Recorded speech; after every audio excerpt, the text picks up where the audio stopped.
Hello അസ്സലാമു അലൈക്കും, welcome back to my channel. അപ്പോൾ പുതിയൊരു വ്ളോഗിലേക്ക് എല്ലാവർക്കും സ്വാഗതം. അപ്പോൾ പതിവ് പോലെ കുറേ ദിവസത്തെ റമളാൻ വിശേഷങ്ങളും കാര്യങ്ങളൊക്കെയാണ് ഷെയർ ചെയ്യുന്നത്. അപ്പോൾ എല്ലാവർക്കും റമളാൻ മുബാറക്. അങ്ങനെ പറഞ്ഞ് റമളാൻ തീരാറായല്ലേ. എത്ര ഫാസ്റ്റായിട്ടാണല്ലേ ഓരോ ദിവസവും കടന്നു പോകുന്നത്. പ്രത്യേകിച്ച് റമളാൻ പോയതേ അറിഞ്ഞില്ല. പകൽ വളരെ കുറവും രാത്രി നല്ല കൂടുതലും ആയതുകൊണ്ട് പകൽ അങ്ങനെ ക്ഷീണോ കാര്യങ്ങളൊന്നും അറിയുന്നില്ല കേട്ടോ. പിന്നെ ദുബായിലെ ക്ലൈമറ്റ് ആണെങ്കിലും നല്ല ക്ലൈമറ്റാണ്. അപ്പോൾ അതുകൊണ്ട് അത്ര ബുദ്ധിമുട്ടോ കാര്യങ്ങളോ ഒന്നുമില്ല. സാഹചര്യങ്ങൾ കുറച്ച് മോശമാണെന്ന് മാത്രം. അപ്പോൾ ഞങ്ങൾക്ക് ഇന്ന് ഒരു നോമ്പ് തുറയുണ്ട് കേട്ടോ. എറണാകുളം ആലുവ അസോസിയേഷൻ്റെ ഇഫ്താർ മീറ്റ് ഇന്ന് വിളിച്ചിട്ടുണ്ട്. അപ്പോൾ എന്തായാലും പോകണം. പൊതുവേ ഞാൻ റമളാന് പുറത്തേക്ക് ഇറങ്ങാനായിട്ട് കുറച്ച് മടിയാണ് കേട്ടോ. കാരണം നമുക്ക് നോമ്പ് തുറന്ന് കഴിഞ്ഞിട്ടുള്ളൊരു റൂട്ടീനും കാര്യങ്ങളെല്ലാം തെറ്റും. അപ്പോൾ അതുകൊണ്ട് ഭയങ്കര മടിയാണ് ഇഫ്താർ മീറ്റുകൾക്ക് പോകാനായിട്ട്. മാത്രമല്ല നമ്മൾ മഗ്‌രിബ് നിസ്കാരം കഴിഞ്ഞിട്ട് ഉടനെ തന്നെ മെയിൻ ഫുഡും കാര്യങ്ങളൊക്കെ കഴിക്കണ്ടേ. അപ്പോൾ അതുകൊണ്ട് പുറത്തേക്ക് ഇറങ്ങൽ എനിക്ക് കാക്കോ അങ്ങനെ വലിയ താല്പര്യമില്ല. പിന്നെ അത് അത്രയും ഒഴിവാക്കാൻ പറ്റാത്തൊരു പരിപാടി ആയതുകൊണ്ട് അങ്ങനെ ഞങ്ങൾ പോവാണ് കേട്ടോ. അപ്പോൾ ഇപ്പോൾ ഇന്നാണ് കേട്ടോ ഇവിടുത്തെ ഒരു പ്രശ്നങ്ങളും കാര്യങ്ങളൊക്കെ സ്റ്റാർട്ട് ചെയ്യുന്നൊരു ദിവസം ഇന്നായിരുന്നു. ഇന്നാണ് അത് ഒഫീഷ്യലായിട്ട് അനൗൺസ് ചെയ്തത്. അപ്പോൾ അതുകൊണ്ട് തന്നെ ചെറിയൊരു പേടിയൊക്കെ ഉണ്ടായിരുന്നു. ആദ്യത്തെ 2-3 ദിവസങ്ങളിൽ നമുക്ക് ഇതിനെപ്പറ്റി യാതൊരു ഐഡിയ ഇല്ലല്ലോ. അപ്പോൾ അതുകൊണ്ട് തന്നെ ചെറിയൊരു പേടി ഉണ്ടായിരുന്നു. ഞങ്ങൾ പതിവ് പോലെ തന്നെ വീട്ടിൽ നിന്ന് ഇറങ്ങാനായിട്ട് കുറച്ച് ലേറ്റായി. നോമ്പ് തുറക്കുന്നതിന് കറക്റ്റ് ഒരു 10 മിനിറ്റ് മുമ്പാണ് കേട്ടോ എത്തിയത്. വന്ന ഉടനെ ഇരുന്ന് അപ്പം തന്നെ ബാങ്കും കൊടുത്ത് നോമ്പ് തുറന്നു. അത് കഴിഞ്ഞിട്ട് ഇതൊരു അസോസിയേഷൻ ആണല്ലോ. അപ്പോൾ അതിൻ്റേതായിട്ടുള്ള കുറച്ച് ഫോർമാലിറ്റീസും കുറച്ച് പ്രസംഗങ്ങളും കാര്യങ്ങളൊക്കെ ഉണ്ടായിരുന്നു. ആലുവ അസോസിയേഷൻ്റെ ഒരുപാട് പ്രോഗ്രാമുകളും കാര്യങ്ങളൊക്കെ നടക്കാറുണ്ട് കേട്ടോ. ഓണത്തിനാണെങ്കിലും ഓണപരിപാടികളും എല്ലാ മീറ്റപ്പുകൾക്കും നമ്മളിവിടെ വരാറുണ്ട്. അങ്ങനെ ഒഫീഷ്യൽ പരിപാടികളൊക്കെ കഴിഞ്ഞ് ഞങ്ങൾ പതിവ് ഫുഡിലേക്ക് കടന്നു. നിസ്കാരവും കാര്യങ്ങളൊക്കെ ഇവിടെ നിന്ന് തന്നെ കഴിഞ്ഞിട്ടുണ്ടായിരുന്നു. ചെറിയൊരു ഹോളുണ്ടായിരുന്നു. അപ്പോൾ 2-3 ഹോള് അടുപ്പിച്ചാണ് കേട്ടോ. അപ്പോൾ 2-3 ഇഫ്താർ മീറ്റുകൾ അടുത്തടുത്താണ്. അപ്പോൾ ഇവർക്കിത് കഴിഞ്ഞ ഉടനെ തന്നെ അടുത്തൊരു പ്രോഗ്രാം നടക്കാൻ പോകുന്നുണ്ട്. അപ്പോൾ അതുകൊണ്ട് തന്നെ ഫുഡ് കഴിച്ച ഉടനെ ഇറങ്ങാമെന്നാണ് വിചാരിച്ചത് കേട്ടോ. മാത്രമല്ല ഇങ്ങനെ പ്രശ്നങ്ങളൊക്കെ ഉള്ളതുകൊണ്ട് എല്ലാവരും വീടുകളിലിരിക്കണം, അലേർട്ടായിട്ടിരിക്കണം, വീടുകളിൽ സേഫായിട്ടിരിക്കണം എന്നുള്ള മെസ്സേജും കാര്യങ്ങളൊക്കെ വന്നുകൊണ്ട് തന്നെ വേഗം തിരിച്ചു പോരുകയാണ് കേട്ടോ ചെയ്തത്. ഇവിടെ ഇത് സ്റ്റാർട്ട് ചെയ്ത സമയത്ത് തന്നെ എല്ലാവരും അങ്ങോട്ടും ഇങ്ങോട്ടും പറഞ്ഞ കാര്യം സാധനങ്ങൾക്ക് ക്ഷാമം വരും. അപ്പോൾ അതുകൊണ്ട് തന്നെ ഫുഡും കാര്യങ്ങൾക്കൊക്കെ ബുദ്ധിമുട്ട് വരും. എല്ലാം കുറച്ച് എക്സ്ട്രാ വാങ്ങി വെക്കാനായിരുന്നു കേട്ടോ. എയർ സ്പേസും കാര്യങ്ങളൊക്കെ ക്ലോസ് ചെയ്തുകൊണ്ട് തന്നെ സാധനങ്ങൾ കുറച്ച് എല്ലാവരും ബൾക്കായിട്ട് തന്നെ വാങ്ങിയിട്ടുണ്ടായിരുന്നു. അവിടെ നിന്ന് വന്ന് വെളുപ്പിന് ഒരു മണിയോടുകൂടി ഞങ്ങളും സാധനങ്ങളൊക്കെ വാങ്ങിക്കാൻ വേണ്ടിയിട്ട് ഇറങ്ങി. അവിടെ നിന്ന് വന്നിട്ട് നല്ല ടയേർഡായിരുന്നു. എനിക്കാണെങ്കിലും ഓവർലോഡ് ഫുഡൊന്നും ഇപ്പോൾ താങ്ങൂല കേട്ടോ. പണ്ടൊക്കെ ഞാൻ നോമ്പ് തുറന്നിട്ടുണ്ടെങ്കിൽ മഗ്‌രിബ് കഴിഞ്ഞ് ഫുഡ് കഴിക്കും, പിന്നെ കിടക്കാൻ നേരത്ത് ഫുഡ് കഴിക്കും, ഇടത്താഴം കഴിക്കും. പക്ഷെ എനിക്ക് ഒരു മെയിൻ മീലായിട്ട് ഒരൊറ്റ നേരം ഇപ്പോൾ കഴിക്കാൻ പറ്റാറുള്ളൂ. എക്സ്ട്രാ എങ്ങാനും ചെന്നിട്ടുണ്ടെങ്കിൽ ഞാൻ ഭയങ്കര ടയേർഡാവും കേട്ടോ. ഫുഡൊന്നും അങ്ങനെ സ്റ്റാമിന ഇല്ല ഇപ്പോൾ കഴിക്കാനായിട്ട്. അപ്പോൾ പോയി വന്നിട്ട് അത്യാവശ്യം ഉറക്കവും കാര്യങ്ങളൊക്കെ കഴിഞ്ഞ് പിള്ളേരെ ഫുഡ് അടിയൊക്കെ കഴിഞ്ഞ് അവരൊന്ന് കിടത്തി ഉറക്കിയതിന് ശേഷം ഞാനൊക്കെയും പോയി അത്യാവശ്യം ബൾക്ക് സാധനങ്ങൾ എക്സ്ട്രാ അരി പൊടി സാധനങ്ങളൊക്കെ കുറച്ച് കൂടുതലൊക്കെ വാങ്ങി വരികയാണ് കേട്ടോ ചെയ്തത്. പിന്നെ സുബഹി കഴിഞ്ഞിട്ടാണ് ഞങ്ങൾ കിടന്നത്. ഇപ്പോൾ സുബഹി കഴിഞ്ഞാണ് കിടക്കാറ്. രാത്രി ഉറക്കമില്ല. എന്നിട്ട് ഒരു 12 മണിയൊക്കെ ആകുമ്പോൾ എഴുന്നേക്കും.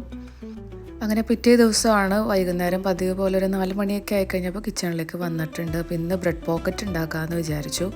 ബ്രെഡ് പോക്കറ്റ് പല രീതിയിലും ഉണ്ടാക്കുന്നവരുണ്ട് കേട്ടോ. ഞാൻ കുറേ നാളായിട്ട് ഇങ്ങനെയാണ് ഉണ്ടാക്കുന്നത്. 2 ബ്രെഡ് ഒരുമിച്ച് വെക്കുക, സൈഡ് കട്ട് ചെയ്തതിന് ശേഷം ബ്രെഡിൽ മുക്കി ബ്രെഡ് ക്രംസിൽ മുക്കിയിട്ട് ഓയിലിൽ ഫ്രൈ ചെയ്തെടുക്കും. എന്നിട്ട് സെൻറ്റർ കട്ട് ചെയ്തിട്ട് നമ്മുടെ മസാല വെച്ച് കൊടുക്കുകയാണ് കേട്ടോ ചെയ്യുന്നത്. പണ്ട് ഇങ്ങനെയല്ല ഞാൻ ചെയ്തുകൊണ്ടിരുന്നത്. 2 ബ്രെഡ് വെച്ചിട്ട് നമ്മൾ ഇഡ്ഡലിയുടെ ചെമ്പിൽ നമ്മൾ ആവിയേറ്റി എടുക്കും. എന്നിട്ട് റൗണ്ടിൽ അതിനെ ഷേപ്പിൽ കട്ട് ചെയ്തെടുത്തതിന് ശേഷം ഇങ്ങനെ തന്നെ ബ്രെഡിൽ മുക്കി ബ്രെഡ് ക്രംസിൽ മുക്കി ഫ്രൈ ചെയ്തെടുത്തിട്ട് അതിൻ്റെ അകത്ത് ഫില്ലിങ് കൊടുക്കുകയാണ് കേട്ടോ ചെയ്യുന്നത്. കുറച്ചും കൂടി ഈസി മെത്തേഡായിട്ട് തോന്നിയത് ഇതാണ്. പിന്നീട് അങ്ങോട്ട് ഇത് തന്നെയാണ് കേട്ടോ ചെയ്യാറ്. അപ്പോൾ ചില ദിവസങ്ങളിൽ കിച്ചണിലേക്ക് വരും കേട്ടോ. ആൾക്ക് എന്തെങ്കിലുമൊക്കെ റെസിപ്പിയൊക്കെ കണ്ടിട്ട് അതേപോലെ ഉണ്ടാക്കാൻ വേണ്ടിയിട്ട് ഇത് എന്നും കിച്ചണിലേക്ക് വന്നിട്ടുണ്ട്. ഇപ്പോൾ പൈനാപ്പിളും പുതിനയിലയും ലെമൺ ജ്യൂസൊക്കെ വെച്ചിട്ടൊരു ജ്യൂസ് അടിക്കാൻ വേണ്ടിയിട്ടാണ് കേട്ടോ. അപ്പോൾ ആൾ അങ്ങനെ തന്നെ മിൻറ്റ് ലീവ്സ് എടുത്തിട്ടപ്പോൾ ഞാൻ പറഞ്ഞതാണ് അതിൻ്റെ തണ്ട് ഇട്ടിട്ടുണ്ടെങ്കിൽ കഴിക്കും. അപ്പോൾ അത് ഇല മാത്രം സെപ്പറേറ്റ് ചെയ്തെടുക്കാൻ വേണ്ടിയിട്ട് ശ്രദ്ധിക്കണം കേട്ടോ. അപ്പോൾ പൈനാപ്പിൾ ഫുള്ളായിട്ടുള്ളതല്ല, നമ്മൾ റൗണ്ടായിട്ടുള്ള പൈനാപ്പിൾ ടിന്നിൽ വാങ്ങിക്കാൻ കിട്ടും, അതാണ് കേട്ടോ ഉണ്ടായിരുന്നത്. അപ്പോൾ അതും ലെമണിൻ്റെ കുറച്ച് ജ്യൂസും മിൻറ്റ് ലീവ്സും ഷുഗറൊക്കെ ഇട്ടിട്ട് അടിച്ചിട്ടുള്ളൊരു ജ്യൂസ് നല്ല റീഫ്രഷിംഗ് ആണ് കേട്ടോ, നല്ലൊരു ഡ്രിങ്കാണ്. ഇനി നമ്മുടെ ബ്രെഡ് പോക്കറ്റിലേക്കുള്ള മസാല ഒന്ന് റെഡിയാക്കി എടുക്കണം. അപ്പോൾ അതിന് വേണ്ടിയിട്ട് ചിക്കനൊക്കെ ഒന്ന് മസാലയൊക്കെ തേച്ച് മാരിനേറ്റ് ചെയ്ത് അതൊന്ന് ഫ്രൈ ചെയ്ത് നമ്മുടെ മിക്സിയുടെ ജാറിലൊന്ന് ഷ്രെഡ് ചെയ്തെടുക്കുന്നുണ്ട്, ജസ്റ്റ് ഒന്ന് ഒതുക്കി എടുക്കുന്നുണ്ട്. എന്നിട്ട് അതിലേക്ക് ക്യാരറ്റും കുക്കുംബറൊക്കെ ചെറിയതായിട്ട് ചോപ്പ് ചെയ്ത് കട്ട് ചെയ്ത് ഒനിയൻ വേണമെങ്കിൽ ആഡ് ചെയ്യാം. ഇവിടെ ഒനിയനൊന്നും പിള്ളേർക്കൊന്നും അത്ര പിടിക്കില്ല, അപ്പോൾ അതുകൊണ്ട് ഞാൻ ക്യാരറ്റും കുക്കുംബറും മാത്രം ആഡ് ചെയ്ത് കൊടുത്തിട്ടുള്ളൂ. പിന്നീട് അതിലേക്ക് മയോണൈസും കെച്ചപ്പും കൂടി ആഡ് ചെയ്തിട്ട് നല്ലൊരു മസാല റെഡിയാക്കി എടുക്കുക. ഉപ്പ് ആവശ്യത്തിന് മാത്രം ഇട്ട് കൊടുത്താൽ മതി. എന്നിട്ട് നമ്മുടെ പോക്കറ്റിലേക്ക് ഫില്ല് ചെയ്ത് കൊടുക്കുക കേട്ടോ. ഭയങ്കര ടേസ്റ്റാണ്, പക്ഷേ നല്ല ഓയിൽ ഫില്ലാവും കേട്ടോ. കാരണം ബ്രെഡ് ഫ്രൈ ചെയ്തെടുക്കുമ്പോൾ നന്നായിട്ട് ബ്രെഡ് ഓയിൽ കുടിക്കും, അറിയാമല്ലോ. അപ്പോൾ ആ ഒരു പ്രശ്നമുണ്ട്. പക്ഷേ പിള്ളേർക്കൊക്കെ ഭയങ്കര ഇഷ്ടപ്പെടുന്ന ഒരു സ്നാക്കാണ് കേട്ടോ ബ്രെഡ് പോക്കറ്റ്. അങ്ങനെ അത് ഇന്നത്തേക്കുള്ളത് മാത്രമാക്കി, അത്യാവശ്യം മസാല ബാക്കി വന്നിട്ടുണ്ട്, ബ്രെഡ് പോക്കറ്റും ബാക്കി വന്നിട്ടുണ്ട്. അപ്പോൾ അത് നാളത്തേക്ക് എടുക്കാമെന്ന് വിചാരിച്ചു. അതിൻ്റെ ഇടയിൽ ഇക്കായും പുറത്തുനിന്ന് വരുമ്പോൾ എന്തെങ്കിലുമൊക്കെ വാങ്ങിക്കൊണ്ട് വരും കേട്ടോ. ഞാൻ എന്നും പറയും പുറത്തുനിന്ന് വാങ്ങിച്ചുകൊണ്ട് വരണ്ട, ഞാൻ ഉണ്ടാക്കുന്ന ദിവസങ്ങളിലാണെങ്കിൽ വാങ്ങിക്കണ്ട എന്ന് പറഞ്ഞാലും ആൾ എന്തെങ്കിലും സ്നാക്സൊക്കെ കാണുമ്പോൾ അത് വാങ്ങിച്ചിട്ട് പോരും. നോമ്പ് പിടിച്ചിട്ടുള്ള ഒരു ആഫ്റ്റർ എഫക്റ്റ് ആണത്. അപ്പോൾ സമൂസ, പിന്നെ ഒരു ഗ്രീൻ കളർ കല്ലുമ്മക്കായ അതൊക്കെ വാങ്ങിയിട്ട് വന്നിട്ടുണ്ടായിരുന്നു. അപ്പോൾ അതും ബ്രെഡ് പോക്കറ്റൊക്കെ ആയിട്ട് സെർവ് ചെയ്യാമെന്ന് വിചാരിച്ചു. അങ്ങനെ എല്ലാം എടുത്തു വെച്ചു. കുറച്ച് നേരത്തെ കഴിഞ്ഞിട്ട് ഇന്നത്തെ പണി. ഞാൻ ഇത്തിരി നേരം മോതാമെന്ന് വിചാരിച്ചു. എല്ലാ ദിവസവും ഒരു 10 മിനിറ്റ് മുമ്പാണ് കേട്ടോ എല്ലാം റെഡി ആയിട്ട് ടേബിളിലേക്ക് വെച്ചിട്ട്, അങ്ങനെ കറക്റ്റ് ആ ഒരു സമയം കൊണ്ടാണ് നോമ്പ് തുറക്കണത്. ഇന്ന് എന്തായാലും കുറച്ച് നേരത്തെ കഴിഞ്ഞിട്ടുണ്ട്. ഹാറൂനും ഹാസിമും ഇവിടെ നല്ല കളിയാണ്. ഹംദം പുറത്തായിരുന്നു, ആ ഒരു കറക്റ്റ് സമയത്താണ് കേട്ടോ ആളെത്തിയത്. പിന്നെ ജ്യൂസായിട്ട് അവക്കാഡോയും അടിച്ചിട്ടുണ്ടായിരുന്നു, പിന്നെ നമ്മുടെ പൈനാപ്പിളിൻ്റെ ജ്യൂസും ഉണ്ടായിരുന്നു. മിൻറ്റ് ഇട്ടത് കൊണ്ട് തന്നെ നല്ലൊരു ടേസ്റ്റ് ഉണ്ടായിരുന്നു കേട്ടോ, നല്ല ജ്യൂസായിരുന്നു അതെന്തായാലും. ഹംദാന് 2 എക്സാമും കൂടി ബാക്കി ഉണ്ടായിരുന്നു കേട്ടോ. അത് രണ്ടും ഇനി ഓൺലൈനിലാണ് ഉണ്ടാവുള്ളൂ എന്നാണ് പറഞ്ഞത്. കാരണം ഇനി സ്കൂളും കാര്യങ്ങളൊക്കെ ക്ലോസ് ചെയ്തു, എല്ലാവർക്കും ഓൺലൈനാണ് ഇനി ക്ലാസ് ഉള്ളത്. ഹാറൂന് എക്സാമും കാര്യങ്ങളൊക്കെ കഴിഞ്ഞെങ്കിലും അവർ വെറുതെ കുറച്ച് ദിവസത്തേക്ക് ക്ലാസ് വെച്ചിട്ടുണ്ട് കേട്ടോ. എന്തായാലും അടയ്ക്കുന്ന ആ ഒരു ദിവസം വരെ ഓൺലൈൻ ക്ലാസ് അതും ഉണ്ടാവും. ഓൺലൈൻ ക്ലാസ് രാവിലെ 7:30 മണിക്കാണ് കേട്ടോ. നമ്മളൊന്ന് ഉറങ്ങണ സമയത്താണ്, അതാണ് ഏറ്റവും വലിയൊരു ഡിസ്റ്റർബൻസ്. ഭയങ്കര സൗണ്ടായിരിക്കും. അവൻ ഹോളിലായിരിക്കും ഇരിക്കുന്നത്, എന്നാലും ഭയങ്കര സൗണ്ടായിരിക്കും കേട്ടോ. ടീച്ചറിൻ്റെ ആണെങ്കിലും ബാക്കി കുട്ടികളുടെയൊക്കെ ആണെങ്കിലും അത് ഭയങ്കര ഒരു ഡിസ്റ്റർബൻസ് ആണ്. റമളാന് നമ്മൾ ഉറങ്ങുന്ന ഒരു സമയത്തായിരിക്കും കേട്ടോ ആ ഒരു ഓൺലൈൻ ക്ലാസ്. ഇനി അവനെ ക്ലാസ്സിലിരുത്തിയിട്ട് ഞാൻ കിടന്നാലും ബുക്ക് എവിടെ, പേന എവിടെയെന്നും ചോദിച്ചിട്ട് ഒരു 10 തവണ എന്നെ വന്ന് വിളിക്കും കേട്ടോ. അപ്പോൾ അതുകൊണ്ട് ഇത് ഭയങ്കര ഒരു പണിയാണ്, എന്നാൽ ഒരു ഉപകാരം ഇല്ലാത്തൊരു പണിയും കൂടിയാണ്. ഇന്ന് മെയിൻ ഫുഡായിട്ട് സാമ്പാറും ഒക്കെ ഉണ്ടാക്കാമെന്നാണ് കേട്ടോ ഞാൻ വിചാരിക്കുന്നത്. അപ്പോൾ ഞാൻ കട്ട് ചെയ്ത വെജിറ്റബിൾസ് ഷോപ്പിൽ നിന്ന് വാങ്ങിയിട്ടുണ്ടായിരുന്നു. അപ്പോൾ അത് വെച്ചിട്ട് കുറച്ച് സാമ്പാറും കുറച്ച് അവിയലാക്കാമെന്ന് വിചാരിച്ചു. അപ്പോൾ മഗ്‌രിബ് കാര്യങ്ങളൊക്കെ കഴിഞ്ഞിട്ടാണ് കേട്ടോ ഞാൻ പിന്നെ കിച്ചണിലേക്ക് കയറിയത്. അപ്പോൾ ഓൾറെഡി പരിപ്പൊക്കെ വേവിച്ചിട്ടിട്ടുണ്ടായിരുന്നു. അതിലേക്ക് വെജിറ്റബിൾസൊക്കെ കട്ട് ചെയ്തത് കയ്യിലുള്ളതുകൊണ്ട് തന്നെ പെട്ടെന്ന് തന്നെ പണി കഴിയുമല്ലോ.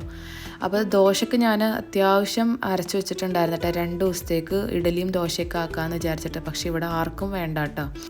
നോമ്പ് തുറന്നിട്ട് ദോശയാണെന്ന് പറഞ്ഞിട്ട് ആരും കഴിച്ചില്ല.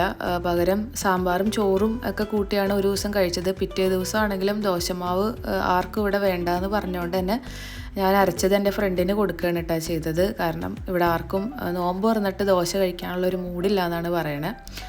അങ്ങനെ സാമ്പാറിനുള്ള വെജിറ്റബിൾസൊക്കെ ഒന്ന് വേവിക്കാൻ വേണ്ടിയിട്ട് വെച്ചു. ബാക്കിയുള്ള വെജിറ്റബിൾസ് സാമ്പാറിൻ്റെ രീതിയിലാണ് കട്ട് ചെയ്തേക്കണം. എന്നാലും അവിയലാക്കാമെന്ന് വിചാരിച്ച് മഞ്ഞൾപ്പൊടിയും പച്ചമുളകും ഒക്കെ ഇട്ട് വെള്ളമൊഴിച്ചത് വേവിച്ചെടുത്തു. എന്നിട്ട് അതിലേക്ക് തേങ്ങയുടെ അരപ്പും കൂടി ഇട്ട് മിക്സ് ചെയ്തെടുക്കുകയാണ് കേട്ടോ. എന്നിട്ട് ഫ്ലെയിം ഓഫ് ചെയ്തതിന് ശേഷം കുറച്ച് തൈരും ഒക്കെ ഇട്ട് മിക്സ് ചെയ്തു. പിന്നെ ലാസ്റ്റ് കറിവേപ്പിലയും വെളിച്ചെണ്ണയൊക്കെ ഒഴിച്ചിട്ട് അതൊന്ന് അടച്ചു വെക്കുകയാണ് കേട്ടോ. അങ്ങനെ ഫുഡൊക്കെ റെഡിയാക്കി ഞാൻ തറാവീഹ് നിസ്കരിച്ചുകൊണ്ടിരിക്കുന്നതിൻ്റെ ഇടയ്ക്കാണ് കേട്ടോ എൻ്റെ ഫ്രണ്ട് വന്നത്. അവൾ പെട്ടെന്ന് വന്നതാണ്. ഇപ്പോഴത്തെ ഒരു സിറ്റുവേഷനിൽ സത്യം പറഞ്ഞാൽ ഭയങ്കര പേടിയാണ് കേട്ടോ. പുറത്തുനിന്നുള്ള സൗണ്ടുകളും കാര്യങ്ങളൊക്കെ ആയിട്ട് ചെറിയ പേടിയും കാര്യങ്ങളൊക്കെയാണ്. ആദ്യത്തെ 2-3 ദിവസങ്ങളിൽ നമുക്ക് എന്താണ് സംഭവിക്കുന്നതെന്ന് അറിയാത്തൊരു ടെൻഷൻ ഉണ്ടല്ലോ, അങ്ങനെയൊക്കെയാണ്. അങ്ങനെ അവൾ വന്നിരുന്ന് ഞങ്ങൾ കുറേ നേരം സംസാരിച്ചൊക്കെ ഇരുന്ന് ഫുഡൊക്കെ കഴിച്ച് ഒരു 12 മണിയോടുകൂടി അവർ പോയിട്ടുണ്ടായിരുന്നു. അങ്ങനെ പിള്ളേർക്ക് ഞാൻ ഇത് സുഹൂറിന് ദോശയാണ് കേട്ടോ കൊടുത്തത്. ഹംദാൻ ആ ഒരു ദോശ കഴിച്ചത്, പിന്നെ ആ ഒരു ദോശമാവ് ഇവിടെ ഉപയോഗിക്കേണ്ടേ വന്നിട്ടില്ല. അങ്ങനെ പിള്ളേരെ 2 പേരെയും വിളിച്ച് ഫുഡൊക്കെ കൊടുത്തതാണ്. ഇക്ക കഴിച്ചിട്ടാണ് കേട്ടോ നേരത്തെ കിടന്നിട്ടുണ്ടായിരുന്നു. അങ്ങനെ ഇന്നത്തേക്ക് നോമ്പ് തുറക്കാൻ വേണ്ടിയിട്ട് ഞാൻ ഇറാനി പോളാക്കാമെന്ന് വിചാരിച്ചിട്ടാണ്. ഇത്രയും ദിവസമായിട്ട് ഞാനത് ആക്കിയിട്ടുണ്ടായിരുന്നില്ല. പെട്ടെന്ന് ഉണ്ടാക്കാൻ പറ്റിയ, എനിക്ക് ഏറ്റവും ഈസി ആയിട്ട് തോന്നിയ ഒരു റെസിപ്പിയാണ് കേട്ടോ ഇറാനി പോള. ഞാൻ എല്ലാ വർഷവും ഉണ്ടാക്കാറുണ്ട്.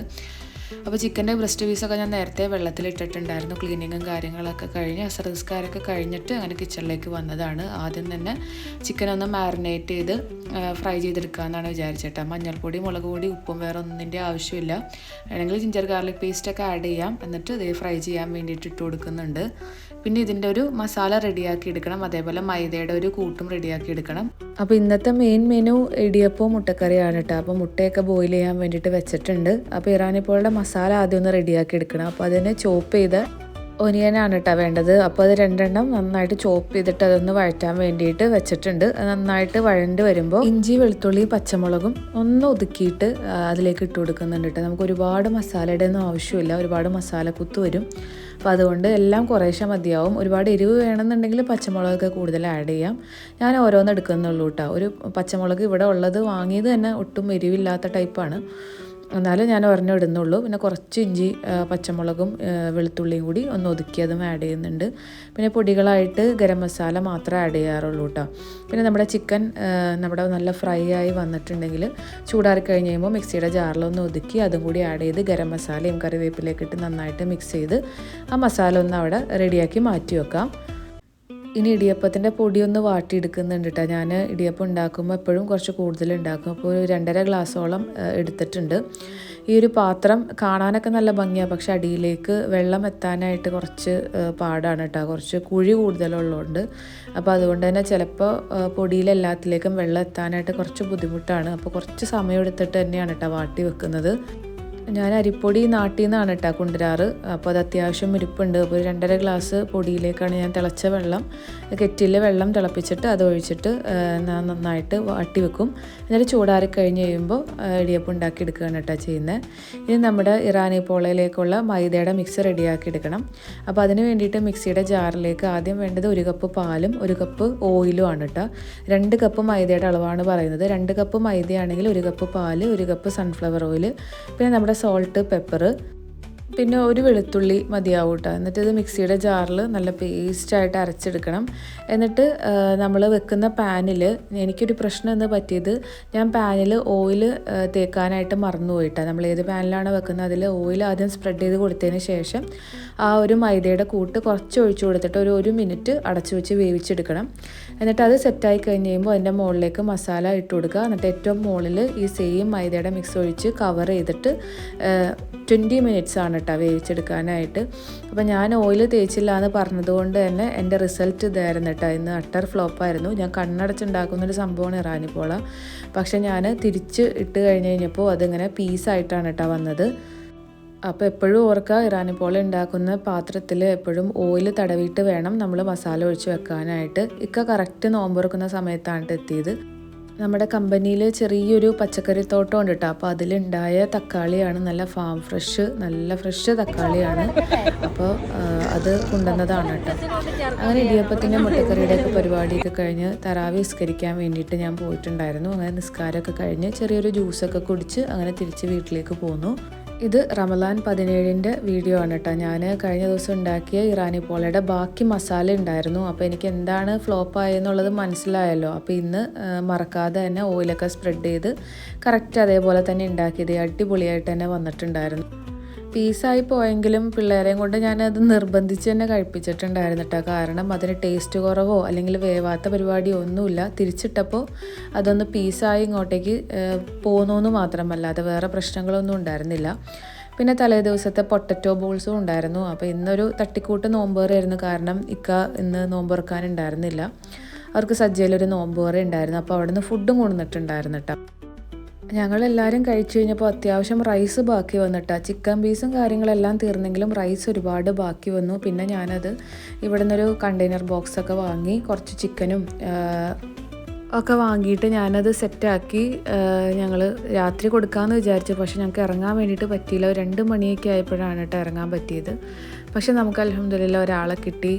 അപ്പോൾ അവർക്ക് അങ്ങനെ കൊടുക്കാൻ വേണ്ടിയിട്ട് പറ്റിയിട്ടുണ്ടായിരുന്നു. അവരൊരുമിച്ച് 5 പേര് ബാച്ചിലേഴ്സ് താമസിക്കുന്നതാണ്. അങ്ങനെ എല്ലാവർക്കും അതാ ഒരു ബോക്സ് അങ്ങനെ തന്നെ ഒരാൾക്ക് തന്നെയാണ് കേട്ടോ കൊടുത്തത്. അങ്ങനെ റമലാൻ 18 ആയി. ഈ വീഡിയോ എങ്ങനെയാണോ ഓടിപ്പോണത് അതുപോലെ തന്നെയാണ് കേട്ടോ റമലാനും പോയത്. എത്ര പെട്ടെന്നാണ് അവസാനത്തെ 10ലേക്ക് എത്തിയതെന്ന് കണ്ണടച്ച് തുറക്കും മുമ്പേ എന്നൊക്കെ പറയുന്ന പോലെ തന്നെ ആയിപ്പോയി. ഭയങ്കര സ്പീഡിലാണ് ഓരോ ദിവസങ്ങളും കടന്നു പോകുന്നത്. അപ്പോൾ ഇന്നത്തെ റമലാൻ്റെ ഒരു പ്രത്യേകതയും കൂടി ഉണ്ട് കേട്ടോ. ഇന്ന് ഹംദാൻ്റെ ബർത്ത്ഡേ ആണ്. അപ്പോൾ അവന് എന്തെങ്കിലും സ്പെഷ്യലായിട്ട് ഉണ്ടാക്കാമെന്ന് വിചാരിച്ചിട്ട് നേരത്തെ തന്നെ ചിക്കൻ്റെ ബ്രസ്റ്റ് പീസ് വെള്ളത്തിലിട്ടിട്ടുണ്ടായിരുന്നു. എന്തെങ്കിലും ഒരു സ്നാക്സ് ഉണ്ടാക്കി എടുക്കണമല്ലോ. പക്ഷേ ഇന്ന് എനിക്ക് തലയിലേക്ക് ഒരു ഐഡിയയും വരുന്നില്ല കേട്ടോ എന്തുണ്ടാക്കണോ എന്നുള്ളത്. അപ്പോൾ എന്തായാലും ചിക്കൻ എന്തായാലും കട്ട് ചെയ്ത് മസാലയൊക്കെ ആക്കി ഒന്ന് ഫ്രൈ ചെയ്തെടുക്കാമെന്ന് വിചാരിച്ചു. അപ്പോഴത്തേനും എന്തെങ്കിലുമൊക്കെ ഒരു ഐഡിയ കയ്യിലേക്ക് വരും. അപ്പോൾ അതേപോലെ ബീഫ് വാങ്ങിയിട്ടുണ്ടായിരുന്നു. അങ്ങനെ ബീഫ് പള്ളിക്കറിയും ആക്കാം. ഞാൻ കഴിഞ്ഞ ദിവസം ബട്ടൂരയും ബട്ടർ ചിക്കനും കൂടി ആക്കുന്ന വീഡിയോ ഇട്ടിട്ടുണ്ടായിരുന്നു. അപ്പോൾ അതിൽ ബട്ടൂരയുടെ മാവ് കുറച്ചധികം ബാക്കി വന്നിട്ടാണ് ഞാൻ ഉണ്ടാക്കുന്നതിനേക്കാളും കുറച്ച് ഡബിളായിട്ടാണ് എടുത്തത്. അപ്പോൾ അതങ്ങനെ തന്നെ ഞാൻ ബോക്സിലാക്കി ക്ലിങ് ഫിലിമിലൊക്കെ പൊതിഞ്ഞ് ഫ്രിഡ്ജിലേക്ക് വെച്ചിട്ടുണ്ടായിരുന്നു. അപ്പോൾ ബട്ടൂര എന്തായാലും ഒന്ന് തീർക്കാമെന്നാട്ടോ വിചാരിക്കണേ. അപ്പോൾ കറി മാത്രം ഉണ്ടാക്കിയാൽ മതി, വേറെ പ്രത്യേകിച്ച് പണികളൊന്നുമില്ല. അപ്പോൾ ഹംദാൻ ഇന്ന് ഫ്രണ്ട്സിനെ വിളിക്കാമെന്ന് വിചാരിച്ചപ്പോൾ അവരെല്ലാവരും പുറത്താണ് കേട്ടോ. അപ്പോൾ അത് 2 ദിവസം കഴിഞ്ഞിട്ട് അവരെ വിളിക്കാമെന്നുള്ളൊരു പ്ലാനിങ് ആണ്. അല്ലെങ്കിൽ അവൻ്റെ നോമ്പുറയുടെ അന്ന് അവൻ്റെ ഫ്രണ്ട്സിനെ വിളിച്ച് നോമ്പ് തുറക്കാറുണ്ട്. അങ്ങനെ ചിക്കനിലേക്ക് മഞ്ഞൾപ്പൊടിയും മുളക് പൊടിയും ഉപ്പും ഇഞ്ചി വെളുത്തുള്ളി പേസ്റ്റൊക്കെ ആഡ് ചെയ്തിട്ട് ഒന്ന് ഓയിൽ ഫ്രൈ ചെയ്ത് വെക്കുന്നുണ്ട്. എന്തെങ്കിലും ഒരു മസാലയാക്കി എടുക്കാമെന്ന് വിചാരിച്ചു. അങ്ങനെ ബീഫ് ഞാൻ വെള്ളത്തിലിട്ട് വെച്ചിട്ടുണ്ടായിരുന്നു. അതിൻ്റെ ഐസൊക്കെ നന്നായിട്ട് പോയി കഴിഞ്ഞപ്പോൾ നന്നായിട്ട് കഴുകി വെള്ളം പോകാനൊക്കെ ആയിട്ട് വെച്ചിട്ടുണ്ട്. ഇനി ഇതിലേക്ക് സവാളയും തക്കാളിയും ഇഞ്ചി വെളുത്തുള്ളി പച്ചമുളകൊക്കെ ഒന്ന് നന്നാക്കി സെറ്റാക്കി എടുത്ത് വെക്കുകയാണ് കേട്ടോ. ബീഫ് പള്ളിക്കറിയുടെ റെസിപ്പി ഞാൻ ഒരുപാട് തവണ ഇട്ടിട്ടുണ്ടായിരുന്നു. പഴയ വീഡിയോസിലെല്ലാം ഇട്ടിട്ടുണ്ടായിരുന്നു. ഭയങ്കര ഈസിയാണ്, ഭയങ്കര ടേസ്റ്റുമാണ് കേട്ടോ. അപ്പോൾ കുക്കർ നമ്മൾ അടുപ്പത്ത് വെച്ചതിന് ശേഷം അതിലേക്ക് വെളിച്ചെണ്ണ ഒഴിക്കുക. എന്നിട്ട് നമ്മുടെ ബീഫ് ഇട്ടിട്ട് മഞ്ഞൾപ്പൊടിയും മുളക് പൊടിയും മല്ലിപ്പൊടിയും ഇട്ടിട്ട് ഒരു 2-3 മിനിറ്റ് ആ വെളിച്ചെണ്ണയിൽ ഇട്ടൊന്ന് വഴറ്റിയെടുക്കുക കേട്ടോ. ഇത് അതേപോലെ തന്നെ ചെയ്യണം, എന്നാലാണ് ആ കറക്റ്റ് ടേസ്റ്റ് കിട്ടുള്ളൂ. 2-3 മിനിറ്റ് വഴറ്റിയതിന് ശേഷം അതിലേക്ക് നമ്മൾ അരിഞ്ഞ് വെച്ചിട്ടുള്ള സവാളയും തക്കാളിയും ഇഞ്ചി വെളുത്തുള്ളിയും പച്ചമുളകൊക്കെ ഇട്ട് ഒരു 1/2 കപ്പ് വെള്ളവും ഒഴിച്ചതിന് ശേഷം അതൊന്ന് വേവിക്കാൻ വേണ്ടിയിട്ട് വെക്കുക. അതാണ് കേട്ടോ അതിൻ്റെ ആദ്യത്തെ പ്രൊസീജിയർ. പിന്നെ ഇതിലേക്ക് വേണ്ടിയിട്ട് നമ്മളൊരു മസാലക്കൂട്ട് റെഡിയാക്കി എടുക്കണം. അതാണ് ഇതിൻ്റെ ഒരു ഹൈലൈറ്റ്. അങ്ങനെ ബീഫൊക്കെ കുക്കറിലാക്കിയ സമയത്താണ് കേട്ടോ എനിക്കൊരു കൊറിയർ ബോക്സ് വന്നത്. 2 ദിവസം മുമ്പ് ഞാനൊരു കാസ്റ്റ് അയണിൻ്റെ പോട്ട് ഓർഡർ കൊടുത്തിട്ടുണ്ടായിരുന്നു ട്രെൻഡിയോളിൽ. ഇത് ഇത്ര പെട്ടെന്ന് വരുമെന്ന് ഞാൻ സ്വപ്നത്തിൽ പോലും വിചാരിച്ചില്ല കേട്ടോ. അപ്പോൾ ഹാറൂനാണ് സംഭവം വാങ്ങിയത്. ഹാറൂൻ പറഞ്ഞു ഭയങ്കര വെയിറ്റാണ് ഇത് എടുക്കാനൊന്നും പറ്റുന്നില്ല എന്നൊക്കെ പറഞ്ഞു. അതുപോലെ തന്നെ കേട്ടോ നമുക്ക് ഭയങ്കര വെയിറ്റ് ആയിരുന്നിട്ട് ഇവിടം വരെ കൊണ്ടുവരാൻ തന്നെ നല്ല പണിയായിരുന്നു. അങ്ങനെ ഞാൻ ഭയങ്കര എക്സൈറ്റ്മെൻറ്റോടുകൂടി ഇത് അൺബോക്സ് ചെയ്തുകൊണ്ടിരിക്കുകയാണ്. പണ്ട് സ്കൂളിൽ പഠിക്കുന്ന സമയത്ത് എനിക്ക് പുതിയ ക്ലാസ്സിലേക്ക് ആവുമ്പോൾ ഉള്ള ബുക്സും പേനയും സ്റ്റേഷനറി ഐറ്റംസൊക്കെ ആലുവ ABC ബുക്ക് സ്റ്റാളിൽ നിന്നാണ് കേട്ടോ വാങ്ങിക്കൊണ്ടിരുന്നത്. അപ്പോൾ വാപ്പ അവിടെ നിന്ന് ഒരു തവണ വന്നു കഴിഞ്ഞപ്പോൾ എനിക്ക് ഒരു കുഞ്ഞ് ബോക്സിൻ്റെ അകത്ത് നിറച്ച് റബ്ബർ കൊണ്ടുവന്നിട്ടുണ്ടായിരുന്നിട്ടാ. സാധാ റബ്ബറല്ല, പല ഷേപ്പിലുള്ള റബ്ബറായിരുന്നു അത്. ഓരോ വെജിറ്റബിൾസിൻ്റെ ഷേപ്പ്, ഓരോ ആനിമൽസിൻ്റെ ഷേപ്പ്, അങ്ങനെ പല ഷേപ്പിലുള്ള റബ്ബറുകളുടെ ഒരു സെറ്റ് അതാണ് കേട്ടോ കൊണ്ടുവന്നത്. എനിക്കത് കണ്ടപ്പോൾ ഉണ്ടായിരുന്ന ഒരു സന്തോഷം എന്ന് പറഞ്ഞിട്ടുണ്ടെങ്കിൽ ഇന്നും ആ ഒരു എക്സൈറ്റ്മെൻറ്റ് എൻ്റെ മനസ്സിലുണ്ട് കേട്ടോ. ഞാൻ ആദ്യമായിട്ട് ആ ഒരു റബ്ബർ കണ്ട ആ ഒരു സന്തോഷം. ഇപ്പോൾ എനിക്ക് അങ്ങനെ ഒരു സന്തോഷം തോന്നുന്നത് ഒരു പാത്രം പുതിയത് വാങ്ങിക്കുമ്പോഴാണ് കേട്ടോ. അത് കാണുമ്പോൾ, അത് അൺബോക്സ് ചെയ്യുമ്പോൾ നമ്മുടെ കാലഘട്ടം മാറുന്നതനുസരിച്ച് നമ്മുടെ ഇഷ്ടങ്ങളും ടേസ്റ്റും എല്ലാം മാറുമല്ലോ. അപ്പോൾ അതേ ഒരു സന്തോഷമായിരുന്നു കേട്ടോ ഞാൻ ഓർഡർ ചെയ്തപ്പോൾ എനിക്കത് കിട്ടിയപ്പോൾ ഉള്ളൊരു സന്തോഷം. ഇതിൻ്റെ ഇടയിൽ ഞാൻ ബ്രെഡും ചിക്കനൊക്കെ വെച്ചിട്ട് ഒരു തട്ടിക്കൂട്ട് സ്നാക്സ് റെഡിയാക്കി എടുത്തു കേട്ടോ. പക്ഷേ ബർത്ത്ഡേ ബോയ് ഒന്നും ഉണ്ടായിരുന്നില്ല, അവൻ പള്ളിയിൽ നിന്നാണ് നോമ്പ് തുറന്നത്. അപ്പോൾ സ്നാക്സിന് വേണ്ടിയിട്ട് ചിക്കൻ ഒന്ന് ഫ്രൈ ചെയ്ത് മാറ്റി വെച്ചിട്ടുണ്ടായിരുന്നു. അത് ചെറിയ ചെറിയ പീസായിട്ട് കട്ട് ചെയ്ത് മാറ്റി വെക്കുക. എന്നിട്ടൊരു പാനിൽ ബട്ടർ ഒന്ന് സ്പ്രെഡ് ചെയ്ത് കൊടുത്തിട്ട് ഏറ്റവും താഴെ ബ്രെഡ് ഒന്ന് കട്ട് ചെയ്ത് ലെയർ ചെയ്ത് കൊടുക്കുക. എന്നിട്ട് അതിൻ്റെ അകത്ത് ചിക്കൻ്റെ മസാല ആഡ് ചെയ്യുക. അത് കഴിഞ്ഞിട്ട് പിന്നെയും ബ്രെഡ് വെച്ച് കൊടുക്കുക. എന്നിട്ട് മായോ ചിപ്പ് ഒന്ന് സ്പ്രെഡ് ചെയ്ത് കൊടുക്കുക. അങ്ങനെ അത് കംപ്ലീറ്റ് ഫില്ല് ചെയ്തതിന് ശേഷം ഏറ്റവും മുകളിൽ മൊസറല്ല ചീസ് സ്പ്രെഡ് ചെയ്യുക. എന്നിട്ട് ലാസ്റ്റ് ഞാൻ ബട്ടർ കുറച്ച് മെൽറ്റ് ചെയ്തത് ബാക്കിയുണ്ടായിരുന്നു, അതൊന്നും മുകളിൽ ഒഴിച്ചിട്ടുണ്ടായിരുന്നു കേട്ടോ. എന്നിട്ടൊന്ന് 2 മിനിറ്റ് മൈക്രോവേവ് ചെയ്തെടുത്താൽ മതി. ആ ചീസ് ഒന്ന് മെൽറ്റ് ചെയ്യണം, അത്രയേ ഉള്ളൂ. പക്ഷേ ആ ബട്ടർ അതിൻ്റെ മുകളിൽ ഒഴിച്ചിട്ടാണോ എന്നറിയില്ല, നല്ലൊരു ഫ്ലേവറായിരുന്നു കേട്ടോ. ഭയങ്കര ടേസ്റ്റായിരുന്നു അതിന്. അപ്പോൾ ബ്രെഡും ചിക്കനൊക്കെ മാത്രമുള്ള സമയത്ത് നമുക്ക് പെട്ടെന്നൊക്കെ ഉണ്ടാക്കിയെടുക്കാൻ പറ്റിയൊരു സ്നാക്സാണ്. ഞാൻ ഒന്നിലും നോക്കിയില്ലാട്ട് ഇത് എൻ്റെ മൈ ഓൺ റെസിപ്പി എന്ന് വേണമെങ്കിൽ പറയാം. അങ്ങനെ ഹംദാൻ്റെ ബർത്ത്ഡേ പ്രമാണിച്ച് നമ്മളൊന്ന് മദീന മാളിൽ വന്നതാണ് കേട്ടോ. പിള്ളേരൊക്കെ ആയിട്ട് അവർക്കൊന്ന് ഒരു റിലാക്സ് ആവും. പിള്ളേരൊന്ന് റൈഡിലൊക്കെ കയറി കളിച്ചിട്ട് കുറച്ച് ദിവസമായല്ലോ. അപ്പോൾ അവരെ ഒന്ന് റൈഡിലൊക്കെ കയറ്റി ഞങ്ങൾ ഇറക്കിയിട്ട് പുറത്തെവിടെയോ പോയിട്ടുണ്ടായിരുന്നു. അപ്പോൾ ഞാൻ അവരെയും കൊണ്ടൊന്ന് കറങ്ങുകയാണ് കേട്ടോ. അപ്പോൾ ഇവിടെ കുറേ ചുരിദാർ ഷോപ്പുകളും കാര്യങ്ങളൊക്കെ ഉണ്ട്. അപ്പോൾ ഇവിടെ എയർ സ്പേസ് ഒക്കെ ക്ലോസ് ചെയ്തതുകൊണ്ട് തന്നെ അവരുടെ സാധനങ്ങളൊന്നും വന്നിട്ടില്ല, ഈദ് കളക്ഷനൊന്നും എത്തിയിട്ടില്ല എന്നാണ് കേട്ടോ പറഞ്ഞത്. എന്നാലും കുറേ ഷോപ്പുകളിലൊക്കെ കയറി ചുരിദാറുകളൊക്കെ നോക്കി ഇറങ്ങി. ഞങ്ങൾ ഫുഡൊക്കെ കഴിച്ചിട്ടാണ് കേട്ടോ ഇറങ്ങിയത്. വീട്ടിൽ കറിയും കാര്യങ്ങളൊക്കെ ഉണ്ടല്ലോ, ബട്ടൂരയും ആക്കിയിട്ടുണ്ടായിരുന്നു. പിന്നെ അവിടുന്ന് ചെറിയൊരു ഷേക്കും പിന്നെ മോമോസൊക്കെ വാങ്ങി അങ്ങനെ സിമ്പിളായിട്ട് ഫുഡൊക്കെ കഴിച്ചിട്ട് അങ്ങനെ തിരിച്ചു പോന്നു. അപ്പോൾ ഇതൊക്കെയാണ് കുറേ ദിവസത്തെ റമദാൻ വിശേഷങ്ങൾ. അപ്പോൾ എല്ലാവർക്കും റമദാൻ മുബാറക്. അസ്സലാമു അലൈക്കും.